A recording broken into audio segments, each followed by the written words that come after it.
अब हम देखेंगे accounting treatment of goodwill when there is a change in profit sharing ratio.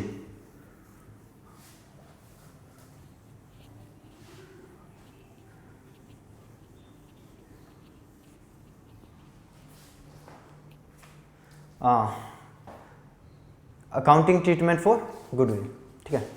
Goodwill का accounting treatment क्यों जरूरी होता है?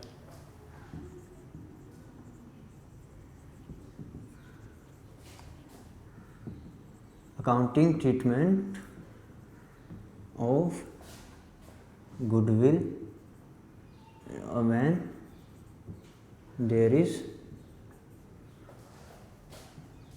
Change in profit sharing ratio, alright. तो गुडविल का हम ट्रीटमेंट क्यों करते हैं? हमने पहले भी डिस्कस किया था कि गुडविल का ट्रीटमेंट ज़रूरी इसलिए है क्योंकि जो पार्टनर्स ने पहले गुडविल क्रिएट की हुई है उसमें जो उन्होंने एफर्ट्स अपने लगाए हुए उसकी कुछ वैल्यू है और वो वैल्यू उनकी ओल्ड प्रॉफिट शेयरिंग रेशियो में है। अब जब न्यू प्रॉफिट शेयरिंग रेशियो की वजह से जो पार्टनर सेक्रीफाइस कर रहा है उसको गुडविल का पार्ट जो उसने क्रिएट किया था, उसके जो एफर्ट्स लगे थे, उसने जो क्रिएट किया था, तो उसका उसे कुछ कंपनसेशन के उसमें कुछ उसको मिलना चाहिए, उसका अमाउंट मिलना चाहिए गुडविल का। तो इसीलिए हम पहले सेक्रीफाइसिंग और गेनिंग रेशियो कैलकुलेट करते हैं और फिर उसका अकाउंटिंग ट्रीटमेंट करते हैं गुडविल का। इसमें क्या होता है, जो भी गेनिंग पार्टनर होता है उसका अकाउंट डेबिट होता है। Gaining partners account debit to, किसको देगा वो amount? Gaining partner sacrificing partner को अमाउंट देगा टू सेक्रीफाइसिंग पार्टनर्स अकाउंट, ठीक है। यानी कि जो गेनिंग पार्टनर का अकाउंट है वो तो डेबिट कर दिया, जो सेक्रीफाइसिंग पार्टनर्स का कैपिटल अकाउंट है उसको हमने क्रेडिट कर दिया।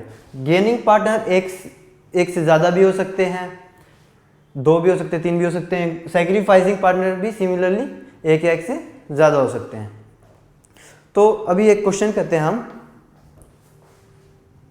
लेट्स से कि किसी फर्म में पहले प्रॉफिट शेयरिंग रेशियो 3:2:1 थी, ऑलराइट। किसी फर्म में पहले XYZ कोई भी कंपनी है उसमें ABC पार्टनर्स है जिनकी प्रॉफिट शेयरिंग रेशियो 3:2:1 ये उनकी ओल्ड प्रॉफिट शेयरिंग रेशियो थी, ओल्ड PSR। जब उन्होंने डिसाइड किया कि हम अब प्रॉफिट शेयरिंग रेशियो को चेंज करके इक्वल कर देते हैं, यानी कि अब उनकी प्रॉफिट शेयरिंग रेशियो 1:1:1 हो गई, ठीक है। गुडविल कैलकुलेट की उन्होंने, फर्म की गुडविल कैलकुलेट होकर निकल के आई 60,000। गुडविल फर्म की है 60,000। तो अब किस तरह से वो जो गेनिंग पार्टनर्स है वो कंपनसेट करेंगे सेक्रीफाइसिंग पार्टनर को, वो अब हम देखेंगे। सबसे पहले हम कैलकुलेट करेंगे सेक्रीफाइसिंग एंड गेनिंग रेशियो। इस केस में एक ही सेक्रीफाइसिंग रेशियो पहले कैलकुलेट करते हैं, सेक्रीफाइस ऑफ ए, यानी कि जितना इन्हें सेक्रीफाइस किया। वो कैसे होता है? Old share minus new share, यानी कि 3/6 माइनस 1/3, ठीक है।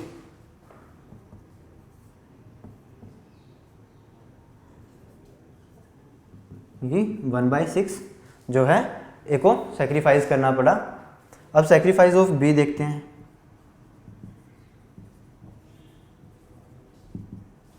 To by six minus 1/3, 2/6 is equal to 1/3 यानी कि 0। इसने ना सेक्रीफाइस किया ना गेन किया। अब सेक्रीफाइस ऑफ सी देखते हैं।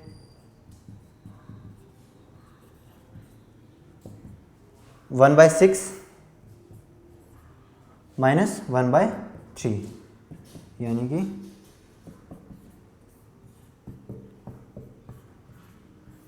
सेक्रीफाइसिंग रेशियो नेगेटिव में आई है, सेक्रीफाइस का शेयर, इसका मतलब इसको गेन हुआ है, गेन ऑफ सी, राइट। सी को कितना गेन हुआ है? 1/6। ए को कितना सेक्रीफाइस हुआ है? 1/6, यानी कि हमेशा सेक्रीफाइस और गेन हमेशा इक्वल रहते हैं।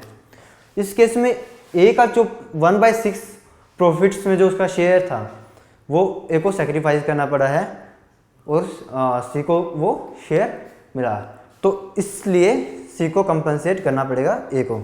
अभी हमें गुडविल दे रखी है 60,000, ठीक है। 60,000 में ए ने अपना कितना पार्ट सेक्रीफाइस किया, 1/6, यानी कि इसका 1/6 पार्ट हम निकालते हैं। हमेशा जितना भी सेक्रीफाइस करते हैं पार्टनर्स उतना ही हम गुडविल का हिस्सा उसे देते हैं, यानी कि 10,000, ठीक है। 10,000 ए को मिलना चाहिए और कौन देगा, सी देगा, क्योंकि सी को ए का प्रॉफिट शेयर मिल रहा है। तो अकाउंटिंग एंट्री हमारी क्या होगी,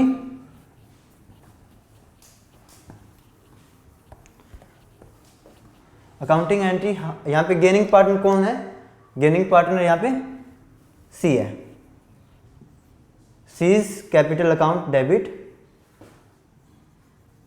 to A is capital account, कितने से, 10,000 से, ठीक है। So this is all about accounting treatment of goodwill whenever there is a change in profit sharing ratio, ठीक। अब हम देखेंगे कि रिजर्व्स को किस तरह से ट्रीटमेंट होता है। रिजर्व्स एंड सरप्लसेस, जितने भी रिजर्व्स होते हैं at the time of change in PSR, उनका किस तरह से ट्रीटमेंट होता है।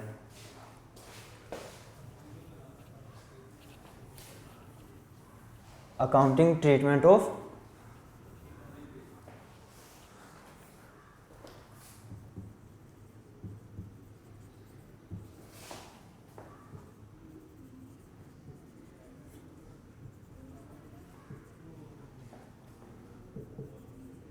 accounting treatment of reserves and surplus whenever there is change in profit sharing ratio। Reserve and surpluses, जितने भी रिजर्व्स एंड सरप्लसेस है, सारे पार्टनर्स के जो प्रॉफिट पार्टनर्स को मिलना चाहिए था उसमें से वो डिडक्ट करके रिजर्व्स एंड सरप्लस क्रिएट करते हैं।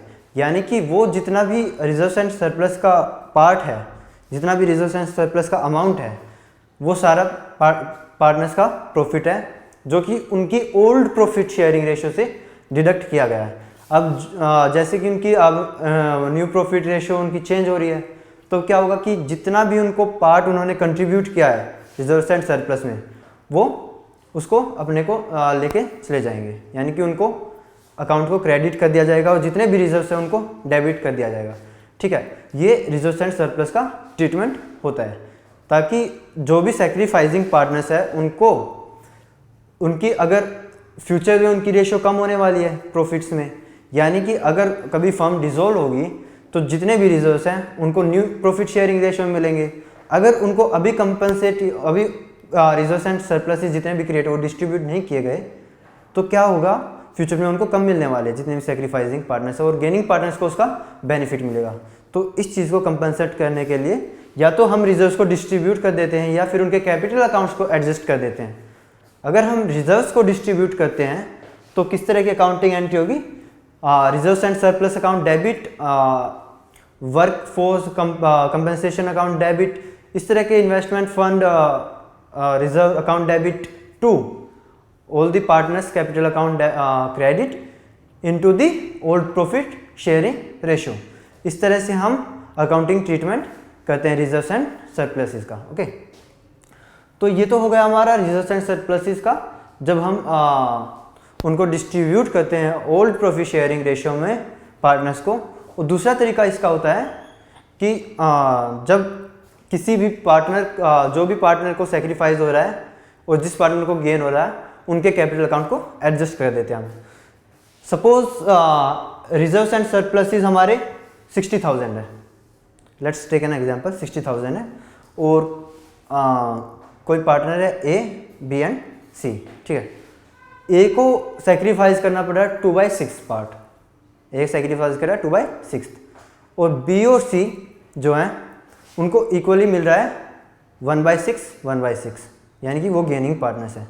तो अगर हम रिजर्व्स एंड सरप्लसेस को क्रेडिट ना करें तो किस तरह की एंट्री होगी हमारी, जो गेनिंग पार्टनर्स हैं उनका अकाउंट हम डेबिट कर देंगे, यानी कि B is capital account debit and C is capital account debit to A is capital account, यानी कि जितना भी उसका पार्ट होगा रिजर्व्स एंड सरप्लसेस का 2/6 उसको हम उसमें क्रेडिट कर देंगे और उनके अकाउंट में उसको डेबिट कर देंगे। ठीक है, इस तरह से हम accounting treatment of reserves and surpluses करते हैं। इसको मैं एक बार लिख देता हूँ।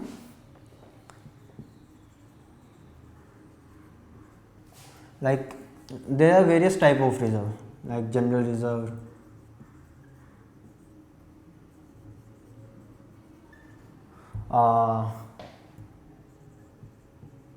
workmen's compensation reserve,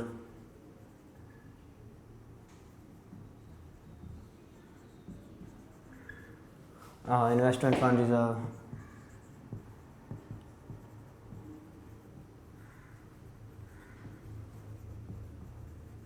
two partners capital account, two partners capital account, ये सब डेबिट हो रहे हैं,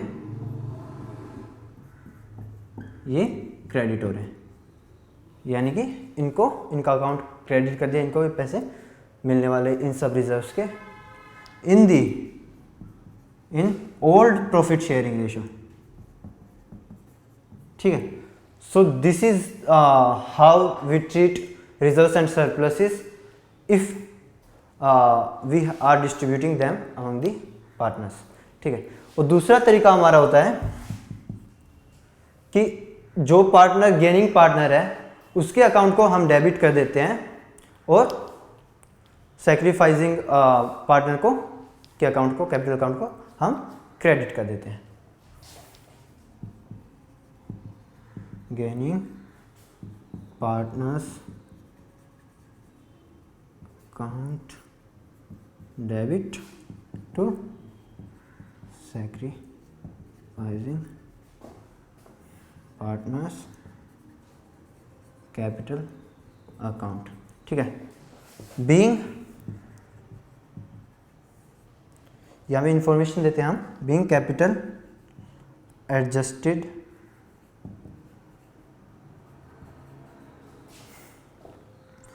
फॉर रिजर्व्स एंड सरप्लसेस, यानी कि रिजर्व्स एंड सरप्लसेस की ट्रीटमेंट के लिए हमने उनकी कैपिटल को एडजस्ट कर दिया। तो इस तरीके से हम कर सकते हैं, जो भी रिजर्व्स एंड सरप्लसेस ऑलरेडी हमने क्रिएट किए हैं, जब भी प्रॉफिट शेयरिंग रेशियो में चेंज होगा, यानी कि जो पुरानी प्रॉफिट शेयरिंग रेशियो वो नई प्रॉफिट शेयरिंग रेशियो अगर किसी पार्टनर की को सेक्रीफाइस करना पड़ रहा है या किसी को गेन हो रहा है तो उसको एडजस्ट कर सकते हैं, अगर हम रिजर्व्स और सरप्लसेस को एज इट इज़ रखना चाहते हो, डिस्ट्रीब्यूट नहीं करना चाहते।